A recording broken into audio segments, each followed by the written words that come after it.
arrival was almost unspeakable. We are all evil in some form or another. I'm not guilty. The dead won't bother you. It's the living you gotta worry about. If I couldn't keep them there with me whole, at least I felt that I could keep their skeletons. Well, hello, everyone. Hello. Welcome in to the Bad Taste Crime podcast. I am Janelle. I'm Vicky. Did you notice a little difference there?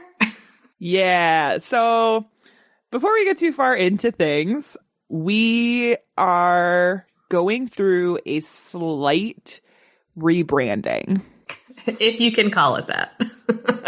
If you can call it that. I'm calling that to keep it positive. Yes.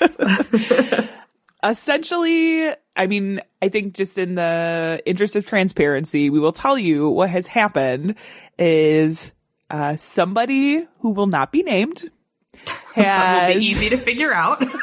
but will be easy to find, has opted to trademark the word, which we will probably have to bleep. Well, am I not allowed to just say the word? I don't know. Is that Who knows? But you know what, Tiff? Just bleep it anyway. Okay. You'll see it's the word missing from the beginning of our title that we've had for almost 4 years.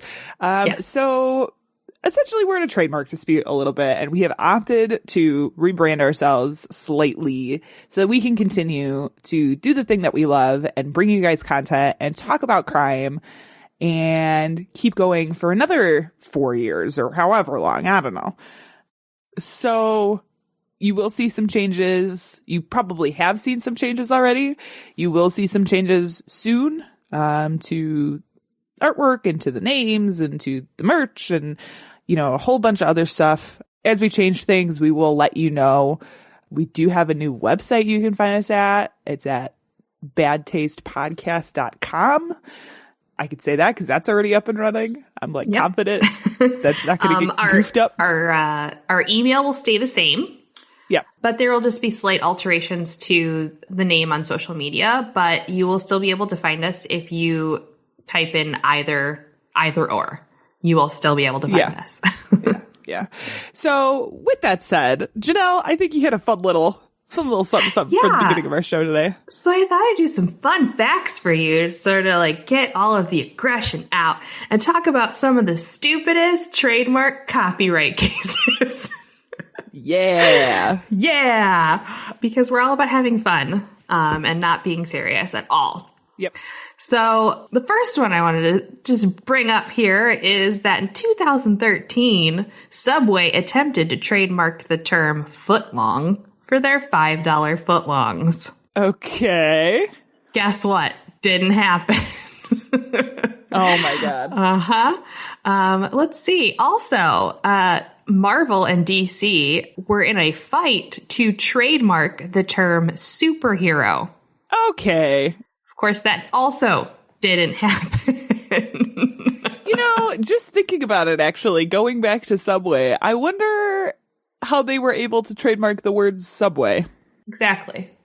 I think they trademarked it. That's a pretty common word. As Subway LLC or something. It's like their entire corporation name. Oh, gotcha. Okay, continue. Whatever the heck that is. Again, we are not copyright lawyers or trademark lawyers, so who the fuck knows? Nope. In 2008, the New England Patriots had finished the season with almost a perfect record, 19-0. Almost 19-0. But they filed for a trademark on 19-0. The record for a would-be perfect season, unfortunately, was turned upside down. They lost 17-14 in the Super Bowl to the Giants, so they actually weren't 19-0. They still attempted to trademark 19-0. Oh my God. Yeah, it gets I'm guessing better. that didn't go through. No. So So the next crazy thing, are you a Taylor Swift fan at all, Vicky? I am not ashamed to say I do love me some T Swift. Okay, well, She filed for a trademark application for the ownership of 1989, her album, but also it's a fucking year. Yes. Wow. On top of that, she also already owns trademarks. This Sick Beat she owns, and Party Like It's 1989 she owns, and she also owns Cause We Never Go Out of Style. Okay. Part of me was waiting for you to say that she owned Red, because of course one of her other albums is Red. That's probably in the works somewhere. Would not be surprised. Yeah. There was a heated trademark battle between Walmart and a London-based company called Smiley World. Smiley World actually registered a smiley face logo in 1971. And obviously, if you've ever been to Walmart, you know they have a smiley face, or they did have a smiley face on everything. Yeah. The lawsuit dragged on for 7 years and was finally finished in 2010. Walmart gave up on the smiley face and phased it out. Oh, so that's why they... So you can beat a large corporation. So that's why they phased it out, huh? They did, yeah. Dang. Now, do you remember the Paris Hilton show? What was it? The Simple Life or whatever the fuck that was? Yes. Yeah. So, obviously, she coined the catchphrase, "That's hot." Right. She also trademarked it. But in 2009, she attempted to sue Hallmark Gifts over a card that used the words "that's hot" in a phrase. Wow. Now, this went on to a Ninth Circuit Court of Appeals that gave Hilton the win, and she eventually settled with Hallmark, but they did not pull the card off the shelf. Okay. And then we're going to end it with the Orange Man himself. Oh, God. The Apprentice. I'm sure you remember that, right? Yes. Okay, well, he attempted to trademark "You're Fired" from his the catchphrase from his show. But oh my God, because it was already too similar to another catchphrase called "You're Hired," it was denied. Oh my God. Okay. So those are some stupid ass trademark copyright cases. If you don't know this already, Vicky and I are, I would say, more copyleft people, being artists. So we're trying to take this with a grain of salt and make fun of it and look on the lighter side, because it is so absolutely absurd. So I hope you enjoyed that little list. And if you find any interesting, dumb copyright and trademark cases that you've come across, send it to us and let us know. We enjoy a good laugh. Oh, yeah. I would love to just have weeks and weeks of sharing stupid copyright and trademark claims. Yes. Like, I was trying forever. to find one specifically so that was really hilarious. Somebody tried to trademark the word "the." Oh, my God. Yeah. And it's like, you can't do that. No. You can't trademark a common word. Or the year 1989 Taylor Swift. Oh my God. Well, so that's that. That's our little bit of housekeeping. Yeah. We needed to do. The fact is, we're here to stay, and we're here to bring you great content. So with that said, if this is your first time listening, a special hello to you. We've got another great show for you. And you're probably very confused. Yes. Yeah, this is probably a weird one to come in on if this is the first episode. Yeah. You're maybe go back to. a few. But welcome to a new era of bad taste. Yes. We're still the BTC fam. Oh, yeah. But we're, I think for right now, we're just going to head over to the newsroom. Fit to breathe, our food is unfit to eat.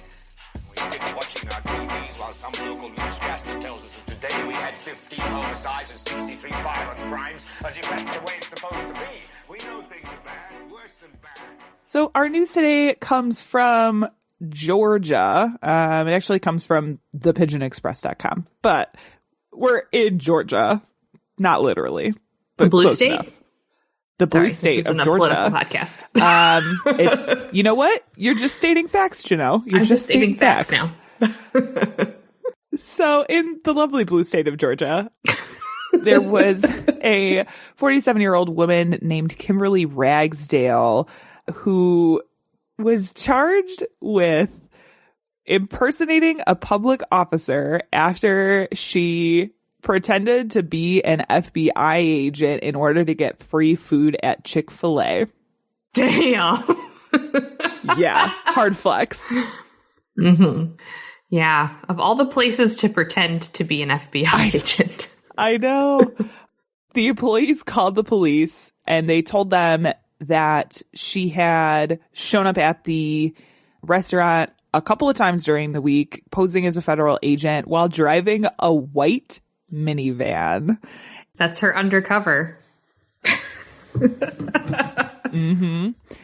And she's threatening to take employees into custody if they didn't give her free food.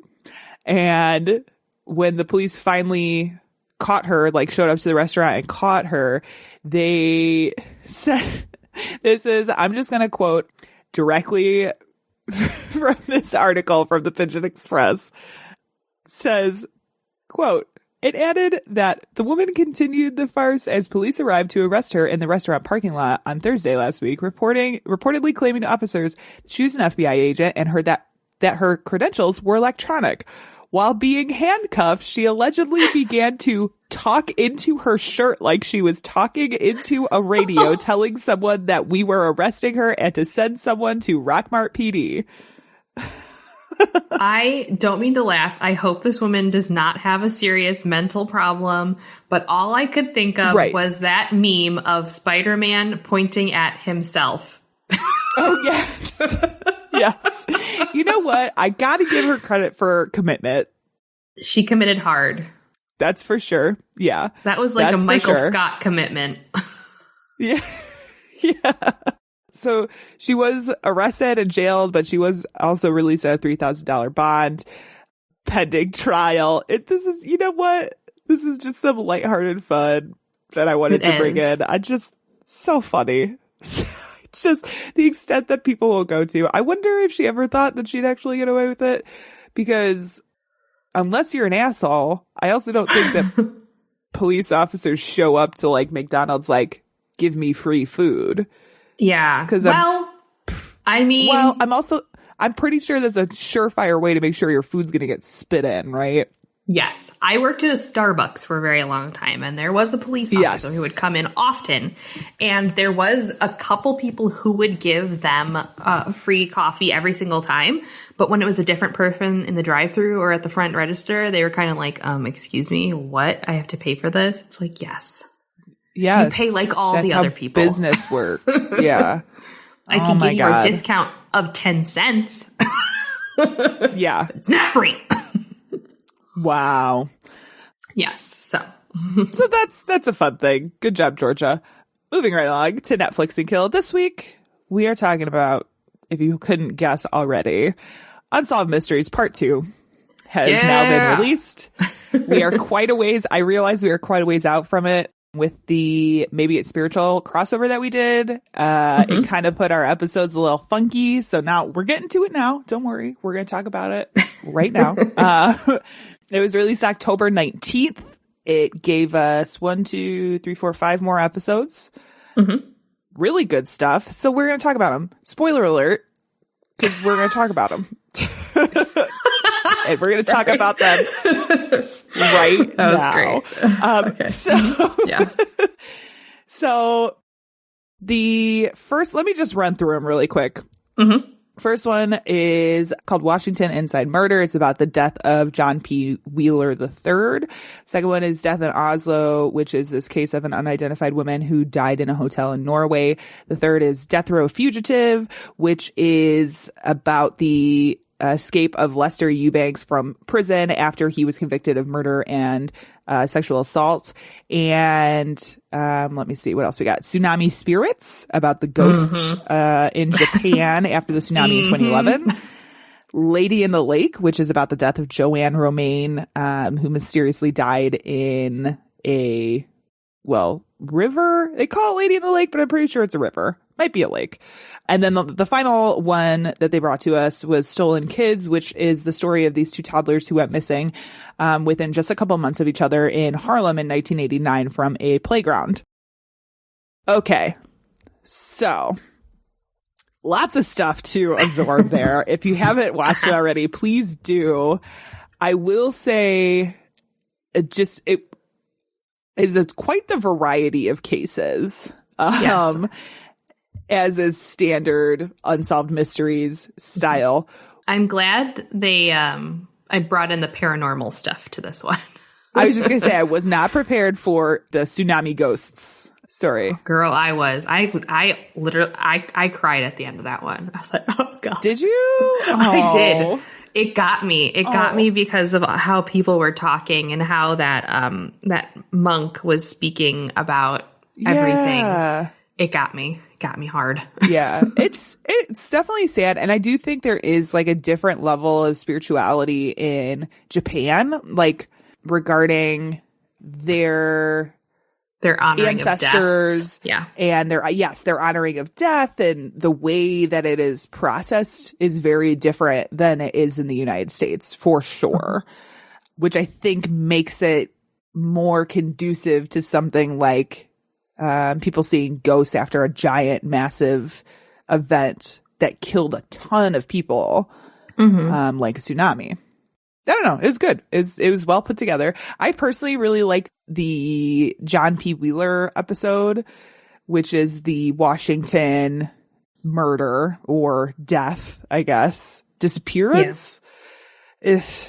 It's very strange, but they have a lot of video of him kind of wandering around a parking garage. It almost looks like he's trying to get away from somebody. He changed his clothes at one point. Like, that one is just like very, very strange. Yeah, it definitely echoes a couple of cases that we've covered before. Yeah. It reminded me a lot of what is her name? The girl who ends up in the water tower at the hotel. Lamb. What's her first name? Alyssa Lamb. Alyssa? Eliza Lamb. Eliza Lamb. Or Alyssa Lamb. Yeah. I hear people say both, but it reminded me a lot of that. Mm-hmm. I really like the tsunami episode. I feel like the last 3 episodes were my favorite. I think it's just because the first 2 were so very like kind of slow in their building. The last 3, I think, just had a lot more like, I don't want to say action, but like a lot more investigation, and the investigators were very committed. Especially the Lady in the Lake one, where the guy has the woman walk down in heels. Oh my God, I know. I was like, I relived that in my mind so much. Yeah, and that one was really interesting. So the premise is this woman, Joanne Romaine, she was at church, which is directly across from this body of water in the middle of winter with this steep decline and then like a bunch of rocks at the bottom. Mm-hmm. And authorities in the area are claiming that she simply walked into the frozen river and committed suicide. But there is a ton of evidence, that points to something far more nefarious happening, which is like, how could you not investigate that further, especially after her body is found downriver in the middle, like the fact that there was no water flow. It was all frozen over. Mm-hmm. So how did her body get from one point to another? You know, like there's a lot of things in that one. They talk about the purse being ripped and how it wasn't indicative of somebody trying to grab her. But when they show the purse on the episode, I'm like, yes, it is. Like it was like a huge hole in this bag. Yeah, I've ripped my bags before. Usually you'll like rip the interior or you'll bust the zipper, but that was like a down angled rip. Yeah. You would have had to get it stuck on something and yank it really hard to make that rip yourself. But as I was watching it, it was definitely making me think of the Kathleen Ryan case where she was found in her car on fire. And it's like, yes, what, how, but it was definitely, I just kept seeing things that we've covered in all of these other cases, I think is why this season seemed a little bit better to me than the first one. So I actually think that I prefer the part 1 over part 2. Mm-hmm. But I also wonder if that's because when part 1 came out, there was a lot of hype. We were like waiting for this return of Unsolved Mysteries. So I was a little bit more excited about it. Not to say I wasn't excited about part 2, but they're all good. It's all good. Yes. Stuff. I mean, nothing Let's can be beat real. the OG, but no. It's pretty good. True. So check it out. It's on Netflix right now. I believe they're doing a part 3 or a season 3. Probably. I'm sure they will. They've gotten tons of tips from all of these episodes that they have put out already, just from the 10 that they've done. They've gotten a ton of tips and have gotten a ton of leads on these cases that have not had leads for years and years and years. So it's interesting. The system still works of it's interesting how when you provide information to people, all of a sudden you start getting information back. Weird. Wow. Weird how that works out. It's like doing a job and then seeing results. Yeah. So this is that part of the show where we say content may not be appropriate for all listeners. We are talking about instances of murder and wilderness. Murder and wilderness.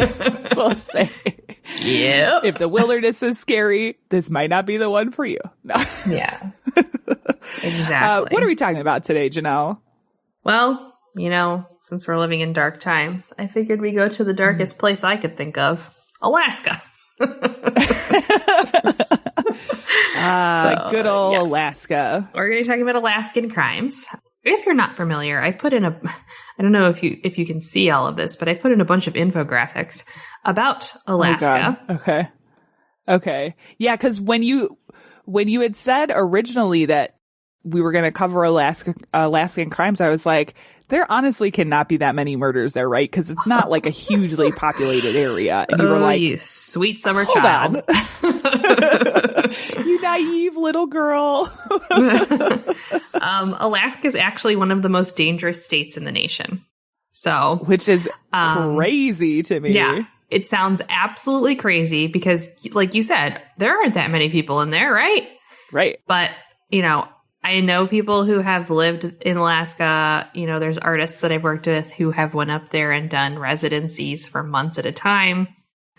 And they have all described it as a very beautiful place, but also the most dangerous place they've ever been in. Because not only are we going to talk about the crime aspect of it, but you could get mauled by a bear in literally a city, like the largest city of Anchorage. Yes. People go hiking and get attacked by bears. So you have all of these wildlife and natural elements. I mean, the weather, there's 6 months of darkness, high rates of depression. It's not a place for everybody. But the crime aspect of it is what has always stuck out to me because, yes, I can understand the wilderness. You're like the northernmost part of the fucking, North America, and it's nothing but wildlife. So I can understand that. But the crime is what shook me, I guess, a little bit. Yeah. Because compared to the national crime rates, Alaska is higher than the national average in just about every type of crime you can think of. Yeah. The highest rates of crime go in this order: aggravated assault, rape, property crime, and then violent crimes like homicide. That is honestly just crazy to me. Yes, it is insane. The most shocking statistic to me was the rape rate, which is increasing actually, and has been increasing for the past 5 years. Statistically, in Alaska, there is a rape every 7 hours. That is absolutely bonkers. And honestly, on par with, it's funny because you have this, it's an infographic of basically rape across the nation. That does not sound pleasant. Well, it's not. Yes, it certainly isn't. Yes, it's the frequency of rapes in these states. Yeah, Alaska is right on par with South Dakota, which also is like, rape. What the fuck? Yeah. Yes and no. South Dakota has been around in the news a lot for like the increase amount of rape in their state. It's insane. Yeah. So the two states with the highest rape percentage is Alaska and South Dakota, followed by New Mexico, Oklahoma, Arkansas, and Michigan. Get it together, guys. So California is the 0 to 20% range. California, with an exorbitant amount of people, has the lowest amount of rape. Just think about it. Even New York, which is surprising, is in that range too. Illinois has higher than New York and California. Okay. I also put in here a infographic that kind of breaks down Alaska's crime stats per 100,000 people, and it has aggravated assault, murder, burglary, and grand theft auto on it. And you can see where the national average is, and by this red line, and how much higher all of the crime is in comparison. Yeah. Surprisingly, burglary is kind of on the lower end, and that's like burglarizing like homes and property. They put the theft of vehicles in a separate category. So it's I wonder if burglary isn't as high, because I know some of the reason why some of these crime stats are so high is because of the prevalence of guns in the area. Yes. Like everybody and their mother has a gun out in Alaska. Well, you have to. I mean, right. You're in the wilderness. Yeah. You're in the wilderness and there's wild animals and stuff. And I wonder if that's why burglary is not as dramatic as some of these other things, is because just everybody has guns, so nobody wants to steal your shit, you know? But also burglarizing in the dead of winter is kind of not cool. You have to be outside and cold and lug things around. So I'm thinking the temperature has a little bit to do with it as well. Can you imagine trying to burgle somebody's home in the dead of winter when it's super cold out? You have to worry about somebody coming out with a gun, and you have to worry about getting attacked by a bear or a moose on the other side. So and it's pitch black for 24 hours, because when their winter comes, it is dark all the time. Yeah, probably not the best burglary state. No. So understandable why cars are, taken more. Yeah. But it's staggering. The statistics are insane. It has a lot to do with density of the population, but it also has a little bit to do with the fact that the state is 52% male. Dang, really? So the aggravated assault aspect, there's a lot of people getting into fights. Oh my gosh. Of course. So that's probably why that's the number one crime in Alaska, is people punching each other in the face. Oh my God. Yeah. But if you think about it, there's a lot of industries up there. There's oil, gas, fishing industries, all very male heavy industries. And they're not living up there permanently. A lot of those jobs are seasonal. So they go up there and then they go back to their home, wherever that is. That also has something to do with the statistics as well. People coming in for short periods of time, rebel rousing, and then leaving the state. Yeah. So I think this is why you can see that I was interested in covering crime in the land of the midnight sun. Fun fact. Alaska is the land of the midnight sun. So for my case, I wanted to look at something that I thought was a little bit bizarre and also kind of a little bit unbelievable. So we're going to the largest city in Alaska for this story, Anchorage. Okay. And it is 2016 in Anchorage, Alaska. And there's a rash of murders along hiking trails that are putting residents on edge. All right. On July 3rd, 2016, the bodies of 20-year-old Brianna Fauci and 41-year-old Jason Netter Sr. were found on a trail near Ship Creek at 7:45 a.m. Information about their death is limited, but it looks like they were shot to death with a .357 Colt Python revolver on the trail. Now, the police reviewed surveillance footage, and they released footage of two men who were found to kind of be meandering around the trail around that time. And they stated in the public that they were people of interest. They didn't say anything else. That was it. Okay. Now, the funny thing is that the police didn't send this to the public right away, but the two people that were found shot on the trail were not together. Oh. It appears that they just happened to be both at the wrong place at the wrong time. Oh my gosh. So they were found at two kind of separate spots on the trail, shot to death basically at the same time. Oh my gosh. Now, July 29th, the body of 21-year-old Trayvonian Kendall Thompson was found between Dubin Avenue and Boland Street in East Anchorage. It appears that Travion Kendall was on his bike when he was shot. He was returning home from his job, and it also appears that there was a considerable amount of witnesses to the crime. Oh. In fact, there were 3 girls at a sleepover who saw a man standing in the street under a street lamp. They heard gunshots, and then they saw a boy on a bike fall over, and then the man under the street lamp walk over to him and take his bike. Okay. Now, there were enough eyewitnesses at the scene that the police were able to produce a sketch of the person. Oh, good. They had not connected the cases of the people being shot on the trail with the boy being shot on the street, but they realized that the footage from the surveillance cameras and the sketch seemed a little bit similar. They didn't want to release any additional information because they thought it would cause the murderer to go on a run, so they weren't releasing the sketch publicly as of yet. Okay. August 28th, 2016, the bodies of 34-year-old Kevin Turner and 25-year-old Bryant DeHuson were found in the Valley of the Moon Park by a runner at 1:45 a.m. They had been shot to death, with Turner having multiple bullet wounds in his body, and they were found just off the he was found just off the trail in a pavilion. Okay. DeHuson and Turner were also not together at the times of their death, but they were actually in very close proximity to one another when they were both attacked. Damn, this is just like terrible timing all around.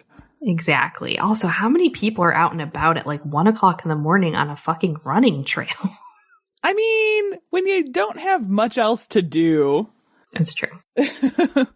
Now, the last 2 deaths brought to Anchorage PD's attention that they might have a serial killer on the loose. They decided to call in the FBI to investigate.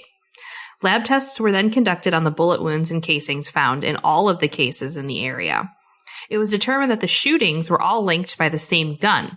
Now, APD did not make a public statement at this time. Instead, they sent out a citizens advisory stating that no person should be out after dark and that people should not be walking alone on the trails.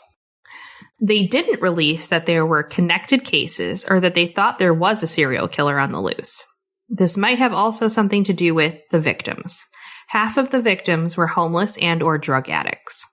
It was also might have something to do with the fact that there were already 4 other murders on the trails in Anchorage that year since January.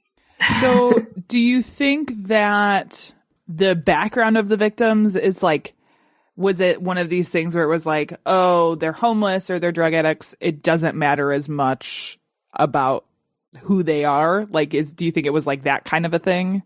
Yeah. So, my understanding from reading the police reports is that they thought that these people were shot due to some sort of drug deal gone wrong or them attempting to rob somebody else. Okay. But there is actually no evidence of that. None of these people had weapons on them. The people who were considered drug addicts, the 2 people, were not even high at the time that they were found. Okay. So I gotcha.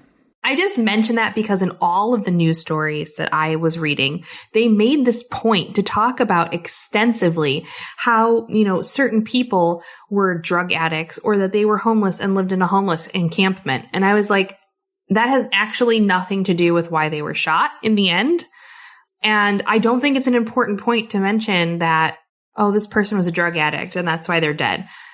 Those 2 facts are not mutually exclusive. Just because someone's a drug addict doesn't mean they're going to wind up fucking being shot to death. Right. I feel like news coverage of cases of people who have a drug addiction or who are poor and live on the street is deplorable. And I don't like to kind of buy into that. So I have a tendency to leave that information out because it's not important to who they were. They were homeless and that's that. We don't need to discuss it further. Yeah, I do think it's very easy for police to point at something like that and say, well, obviously this is just a product of the lifestyle that they were living. When in reality, which is disgusting. Yeah, right. So that's why I wanted to ask, because it seemed like that. I just wanted to, Yeah.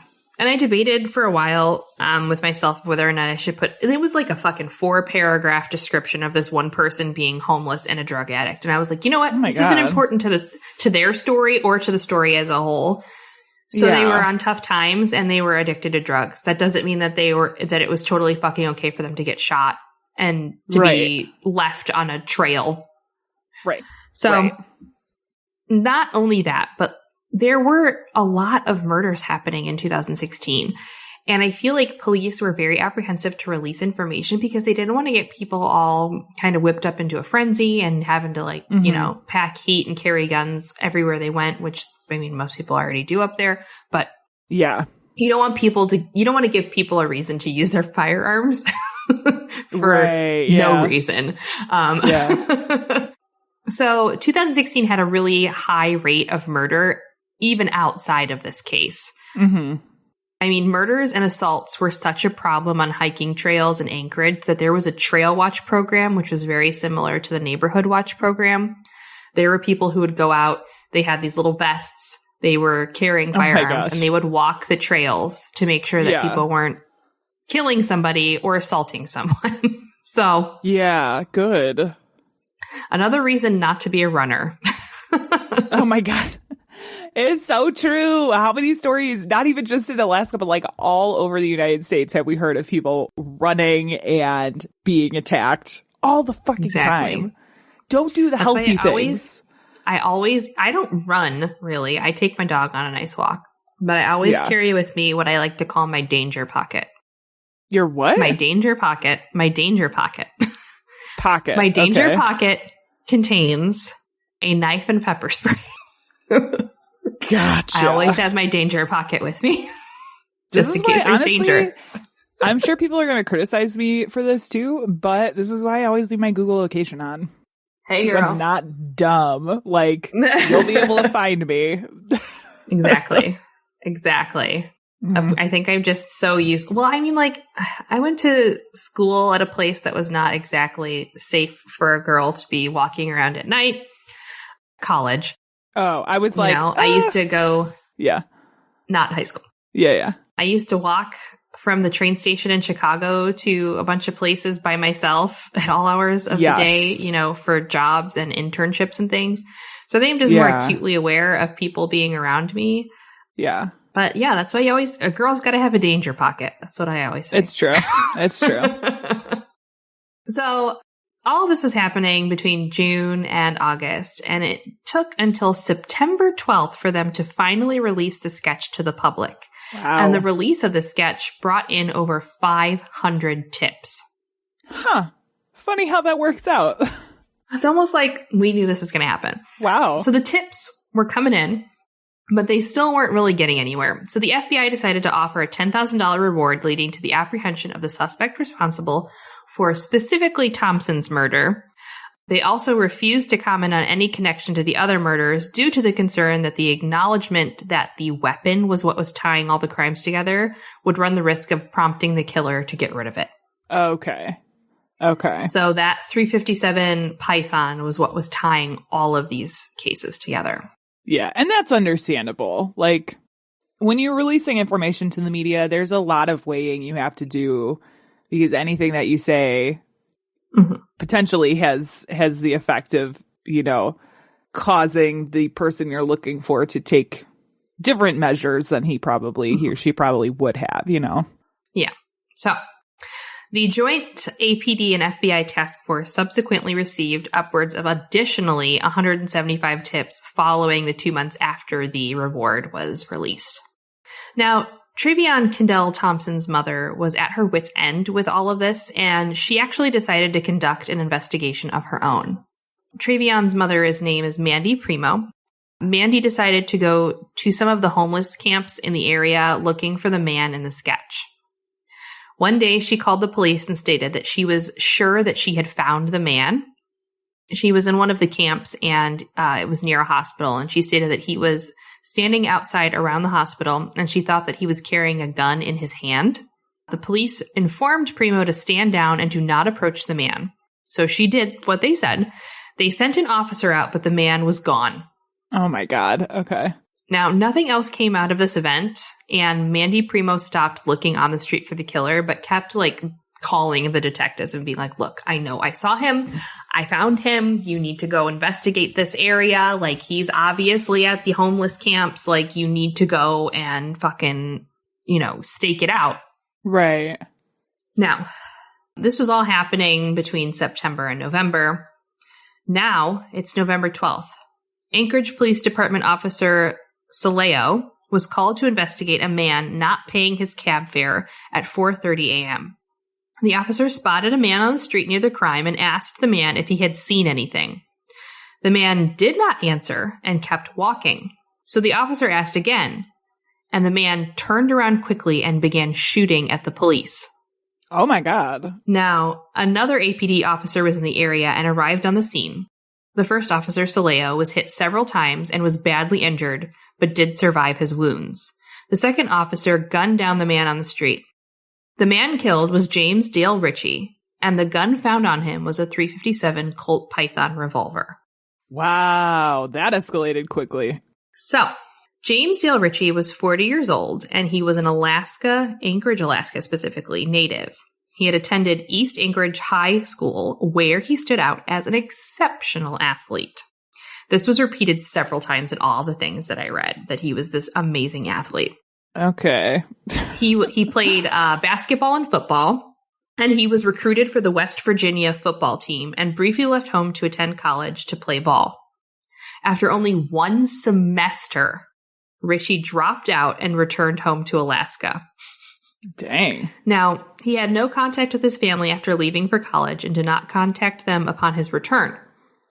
Upon his return, he began dealing drugs and doing some light dog fighting. Okay.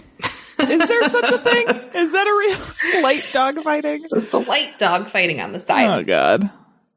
From 1998 to 2005, he was arrested several times for various drug-related charges. In 2005, he was apprehended for charges of a home invasion. He spent 2 years in prison, and after his release, he went and lived in Virginia for a couple years until he finally returned to Anchorage, Alaska in February of 2016 following a breakup with his then-girlfriend. Now, after 72 hours of investigating the shootout, police contacted the victims' families of the other shootings, and the Anchorage Police Department Chief Chris Tolley hosted a press conference in which they announced the connection between the homicides and the attempt on Officer Salejo's life.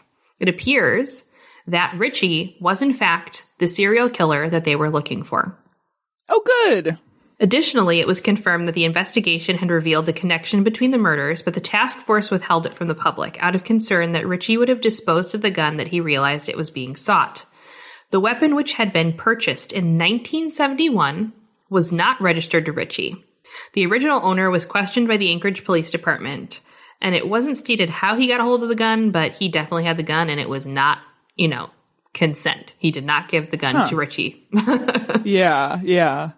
Now, he was connected to all the crimes via ballistics, and the gun was also possibly involved with other crimes in Virginia and Nevada. Oh. So it appears that perhaps the gun went through a series of black market sales. Okay. Before it finally landed with Ritchie, and it is thought that Ritchie used the gun in some crimes in Virginia. Okay. The Nevada crimes, I think, were somebody else. But they didn't really go into great detail. But the gun had a history, basically. Interesting. I do find it interesting because, like you said, the black market trade of weapons is a relatively common thing in the United States. But it is interesting to me that you would get a gun or a weapon that has like a history before you, because of course that's the one you want to sell to somebody else to not connect back right to you. But yeah. Weird. It's just weird to think about. It is, yeah. So this case is pretty unsatisfying in a sense that there is no motive for the crimes, and Richie did not leave any evidence or documentation behind about the crimes or why he did it. At the time these crimes were committed, Richie was homeless, and he was in fact living, at random people's houses and on the street. Mm-hmm. And Travion Kendall's mother did in fact see him on the street. That was him. Okay. Whether or not he actually did have a gun in his hand is left to, the imagination. We don't really know. Yeah. It does sound like he was carrying it on him all the time, though, if he had it readily available to shoot at police, I think he was carrying it with him at all times. And that was pretty much the only possession that he had. Mm-hmm. When he returned from Virginia after breaking up with his girlfriend, he was sleeping on people's couches and he didn't have a job. I mean, he was dealing drugs, but that was about it. So from my understanding, he cursorily knew most of the people that he shot from just being on the street. Wild. So that is the unsatisfying crime of the Anchorage serial killer. Dang. And, yeah. Don't do crimes, guys.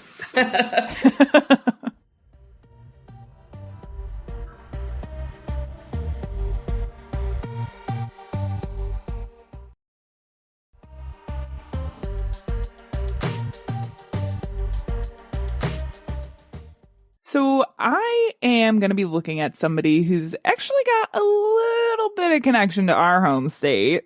Whoa. Not on purpose, but on accident. I didn't realize until I started looking at this case, I was like, oh, damn. So we're going to be talking about Michael Silka. So Michael Silka was originally from Hoffman Estates, Illinois, which is a suburb outside of Chicago. Yeah, that's very close to where Janelle and I are from. He grew up with this love of the outdoors and things like hunting and fishing, which is like something that's very common for around here. I feel like, especially in the Midwest, like everybody and their mother, I feel like, goes hunting. Mm-hmm. But his affinity for firearms is actually what would get him into trouble.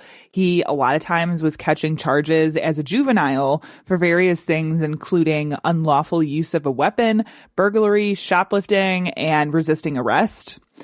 He had been caught trying to steal camping gear and weapons from a sporting goods store and later was arrested for carrying an antique black powder muzzle loading rifle. Silka was described as like this sort of the general troublemaker that you run into in your school years. Like a lot of times I always talk about these people as like little twerps. They just cause issues all the time. I know a couple of those. I know. I'm sure you could think of at least 5 people off the top of your head that's like, yeah, this person was constantly, interrupting or disrupting classes or causing some sort of trouble, right? So after high school, Silka decided to join the Army, and he learned to be a sharpshooter and eventually ended up being stationed at Fort Wainwright, which was near Fairbanks, Alaska, in 1981.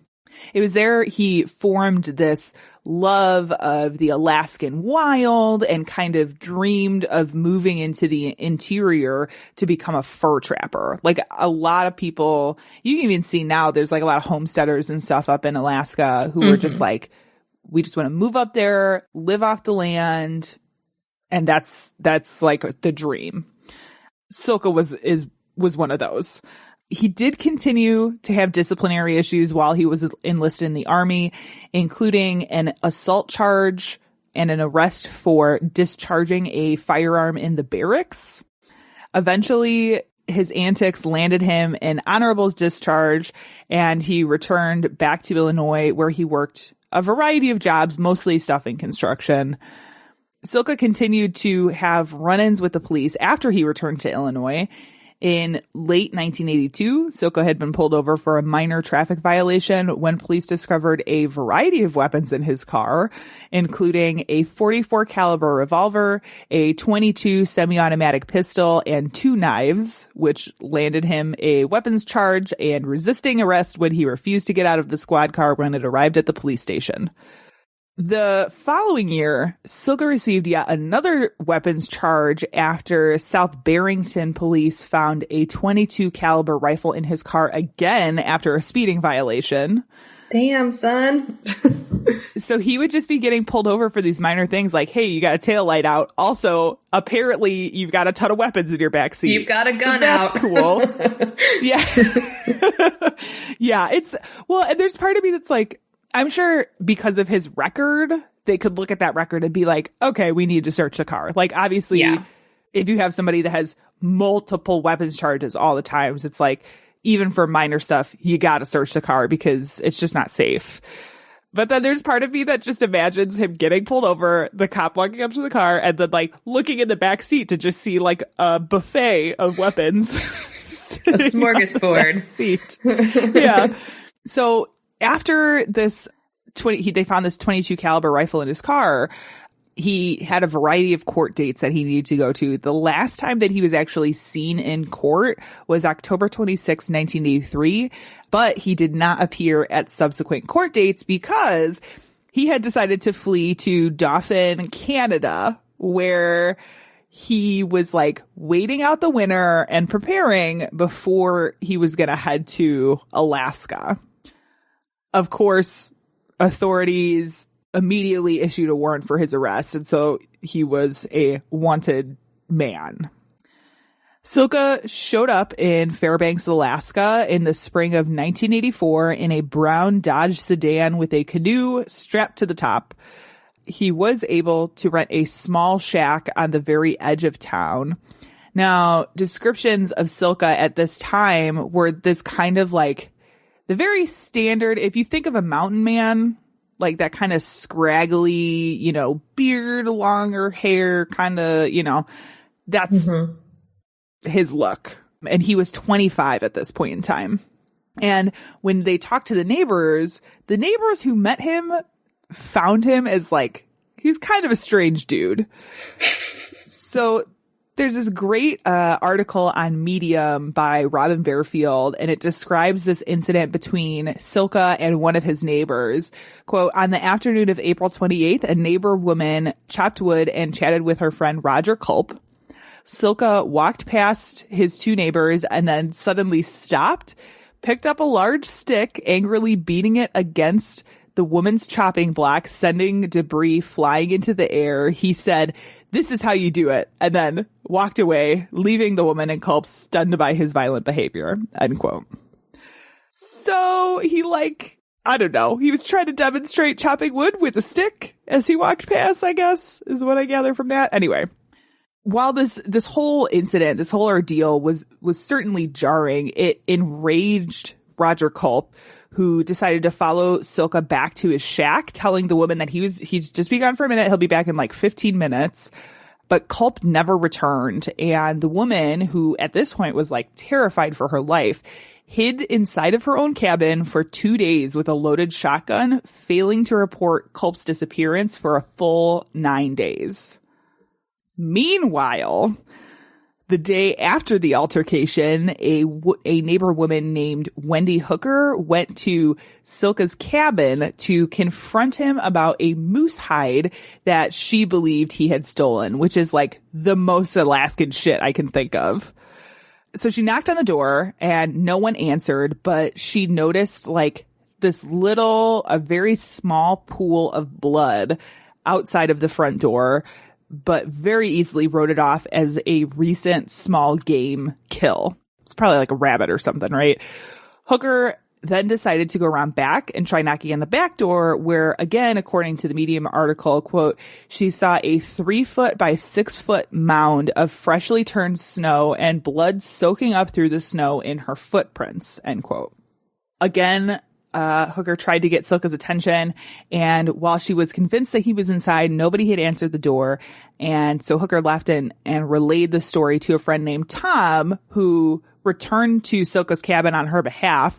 This time, Silka opened the door, admitted that he had taken the moose hide, and then promised to return it.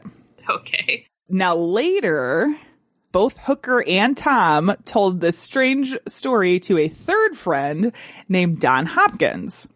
Eventually, the three of them like put the pieces together and realized that Roger Culp had disappeared, and Hopkins decided to call the Alaska State Troopers to report the suspicious encounter. Unfortunately, the troopers misunderstood what the story was and ended up thinking that both Culp and Silka had disappeared, and that Culp had actually been the one to kill Silka rather than the other way around. So they went out to Silka's cabin to investigate, eventually like making their way to the backyard where they found the snow mound. Underneath was only a moose hide, and there's like an additional hide hanging in the tree. And in the front, they did see the pool of blood at the front door, but it wasn't an amount of blood that they would have been alarmed with. So when they knocked on the door, Silka answered and put the authorities' mind this like the fact that they were thinking Silka was a murder victim and then he answered the door is like, okay, cool. Like, obviously he's not a murder victim. Case solved. Right? Oh my God. Yeah. So this is giving me like Fargo feels. Right? It's very strange. And I wonder, like, I know when you get calls from people, sometimes you have to ask a bunch of questions to kind of get to the heart of whatever the complaint is or, you know, whatever the emergency is. But it's like, how did you get it so wrong? How? So wrong. So he told the police that he had been cleaning moose hides for a friend and used that as like an explanation for the blood. At this point, because they thought that Silka had been a murder victim, when in actuality he hadn't, they didn't have any reason to suspect that a murder had occurred, so they left. Oh, man. Which is just crazy because remember how it took Roger Culp's friend 9 days to report his disappearance? So yeah, this all happens within that 9-day period, right? This happens a few days after that first interaction. 3 completely separate people report this to the police. They go to Silka's cabin, figure out he's not a murder victim. They're like, cool. A few days after that is when Culp's friend actually reports the disappearance. So when she told the troopers that she had heard shots after Culp went to Silka's residence, they returned to the cabin to further investigate. But by the time that they had arrived, Silka had already left, disappearing into the Alaskan wilderness. They did investigate for a full 2 days afterwards, eventually finding patches of blood-stained peatgrass, and the blood itself was sent for testing. Once it came back, it was determined that it was human blood. So kind of missed their shot on that one a little bit, I would say. Yeah, I'd say so. Michael Silka fled to a tiny town named Manly Hot Springs, which is an area that saw some decent expansion during the gold rush, but had really diminished to only about 50 residents by the time that Silka arrived. Again, from Robin Barefield's article, quote, when Michael Silka arrived in Manly on Monday, May 13th, 1984, most residents found the 25-year-old man strange and a little scary. Silka told Patricia Lee, who ran Manly Roadhouse with her husband Bob, he could smell clams even when they were covered by 6 feet of water. Sorry, that was... What? I know. Weird That's claim. the most Alaska thing I've ever heard. I can smell the clams even under 6 feet of water. Yeah, I don't know. It's a weird flex. It's a very weird flex. Another Manly resident described Silka as okay, but odd, and she said he seemed obsessed with a large knife he kept sharpening, end quote. Which is just like, he's okay, but he's a little weird. He's got a big knife that he sharpens all the time, but, you know, he's just okay. 4 days after he arrived in the small town of Manly Hot Springs, he gave the townspeople something to be scared of, for sure. On May 17th, 1984, 6 of the town's residents went to the Manly Hot Springs boat landing. 38-year-old Joe McVeigh and 24-year-old Dale wait, hold on. I had it before we started and now I don't. Dale Madajski. There we That go. sounds Dale great. Madajski. McVeigh and Madajski were there to launch a boat. 27-year-old Albert Hagen Jr. drove a load of brush to dump into the river. And then there was the Klein family, 36-year-old Lyman, 30-year-old Joyce, who was also pregnant at the time, and their son, 2-year-old Marshall, who had taken their four-wheelers to the landing for just like a family day out. There was a seventh person, 30-year-old Fred Burke, who had also boated to the landing from his camp upstream a little bit, intending to work on a car that he kept in Manly. All of these people were there between noon and 2:30 p.m. Now, later in the day, after her husband, Joe McVeigh, had not come home for the evening, Alice McVeigh went to the boat launch to see, like, what the holdup was. And when she got there, she found McVeigh's boat was still there and that there was an unopened six-pack of beer left in the truck. Alice was worried, but thought they might turn up eventually, so she waited until noon the following day before she reported her husband missing. In fact, many of the people at the boat launch that day had failed to return home. And so everybody slowly began sort of realizing that their loved ones were potentially missing. And in the search for all of these people, someone drove down to the boat launch where they had found a car and assumed that this person was also missing along with everybody else. So they called the plates in to the Alaska State Troopers, who discovered, after running the plates, that the car belonged to none other than Michael Silka. Mm-hmm. Once it was discovered that they had a murder suspect in the area, authorities began a search of the river beginning at dawnbreak the Saturday after the disappearances, using 2 helicopters, 3 planes, and the Troopers Special Emergency Reaction Team, which is a group trained in sort of high-risk operations and armed with automatic weapons. Upon further investigation of the boat landing, troopers discovered splotches of blood with drag marks and spent shell casings.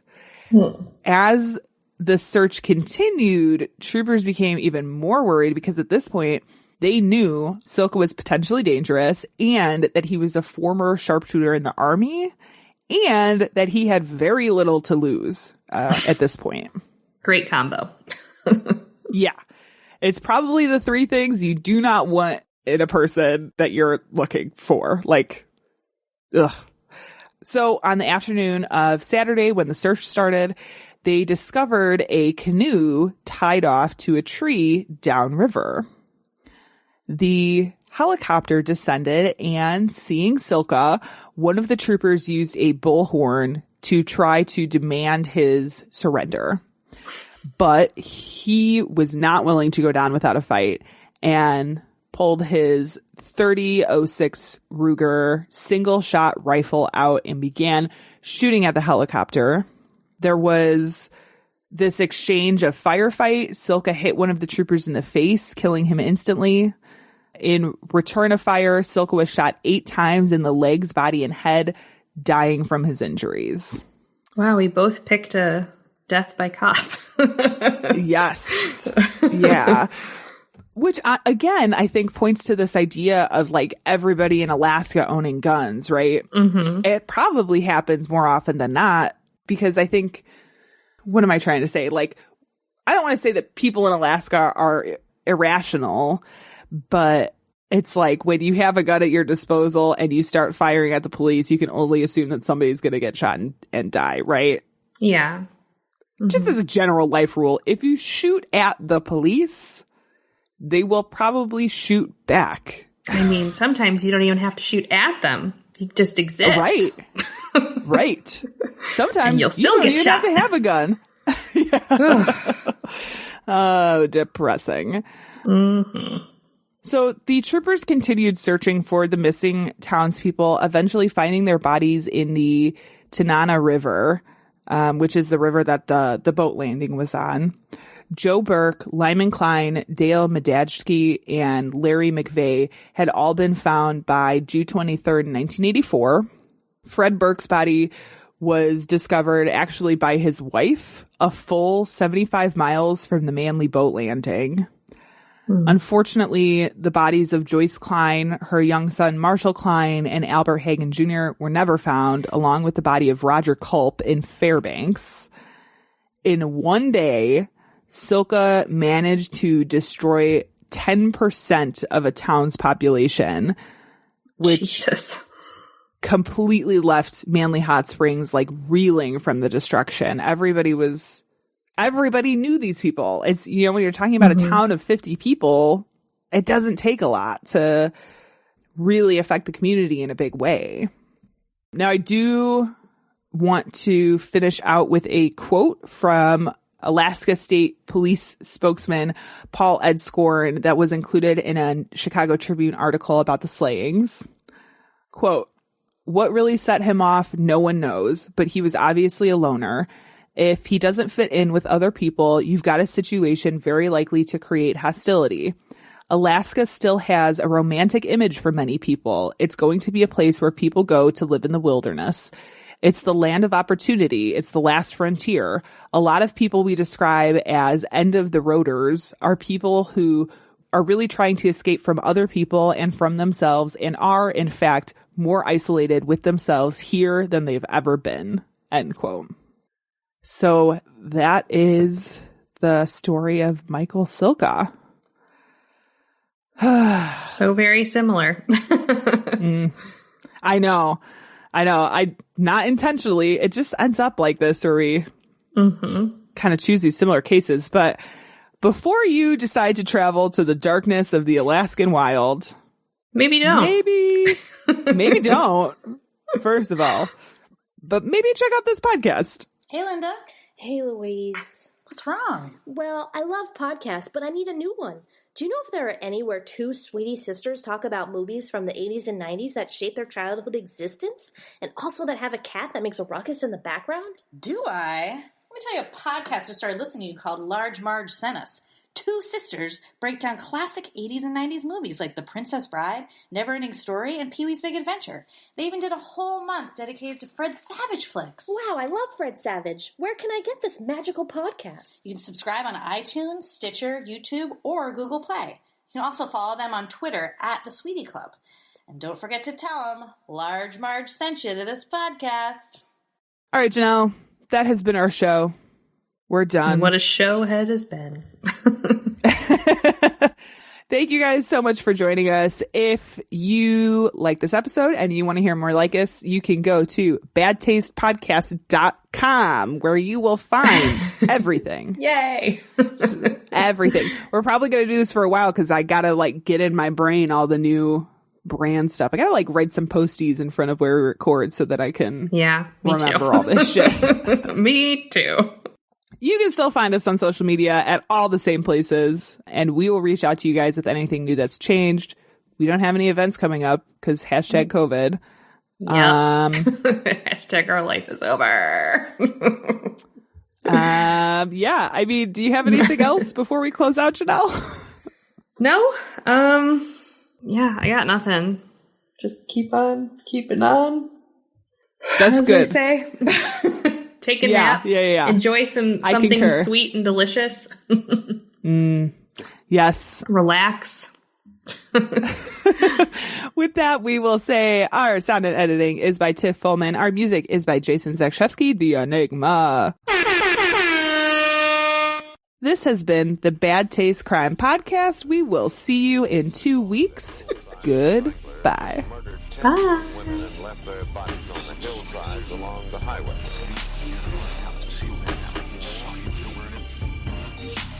It was as if a wave of evil washed over this town. We are all evil in some form or another. Ouch. I just punched my desk. Hold on a second. Even when I'm not with you, I'm hand talking.